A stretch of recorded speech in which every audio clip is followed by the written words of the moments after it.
Hello everyone, আসসালামু আলাইকুম। This is Shihab. Guys, আজ আমি আপনাদের জন্য নিয়ে এসেছি Redmi Note 10 Pro রিভিউ। এটিতে ব্যবহার করা হয়েছে Qualcomm Snapdragon 732G। এটিতে মোটামুটি ভালোই গেমিং করা যায়। চলেন দেরি না করে শুরু করা যাক। It's hard to breathe, but that's alright. Hush.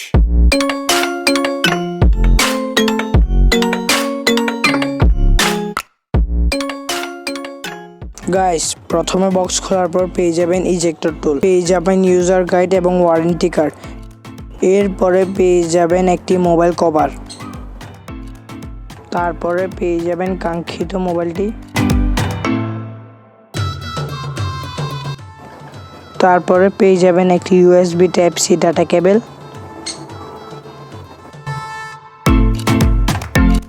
এরপরে পেয়ে যাবেন 33 ওয়াট ফাস্ট চার্জার,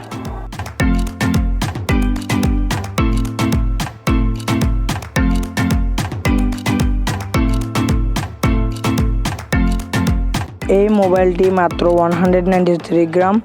এটির ব্যাটারি ক্যাপাসিটি হলো 5020 mAh। এটির চিপসেট হিসেবে ব্যবহার করা হয়েছে Qualcomm Snapdragon 732G। এটির প্রাইমারি ক্যামেরা হিসেবে ব্যবহার করা হয়েছে 64 মেগাপিক্সেল এবং সুপার ম্যাক্রো ক্যামেরা হিসেবে ব্যবহার করা হয়েছে 5 মেগাপিক্সেল ও আলট্রা ওয়াইড অ্যাঙ্গেল ক্যামেরা হিসেবে ব্যবহার করা হয়েছে 8 মেগাপিক্সেল এবং ডেপথ সেন্সর এর জন্য ব্যবহার করা হয়েছে 2 মেগাপিক্সেল।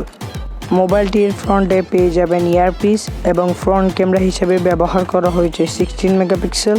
মোবাইলটির উপরের দিকে পেয়ে যাবেন IR blaster, sub mic, speaker এবং অডিও জ্যাক।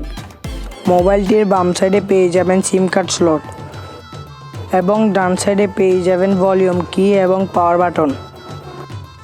মোবাইলটির নিচে পেয়ে যাবেন speaker, Type-C port, main mike. মোবাইলটিতে ডুয়েল সিম এবং একটি মাইক্রো এসডি কার্ড ট্রে পেয়ে যাবেন। মোবাইলটিতে ব্যবহার করা হয়েছে Android 11। মোবাইলটিতে ভালোই গেমিং করা যাচ্ছিল, তারপরেও আপনারা মোবাইলটির গেমিং টেস্ট দেখতে পারেন।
গাইস, এই ভিডিওটা যদি ভালো লাগে থাকে লাইক, শেয়ার এবং কমেন্ট করবেন এবং আমাদের চ্যানেলকে সাবস্ক্রাইব করে দিবেন এবং আমাদের নতুন নতুন ভিডিও পাওয়ার জন্য বেল আইকনটা প্রেস করে দেবেন। Good bye.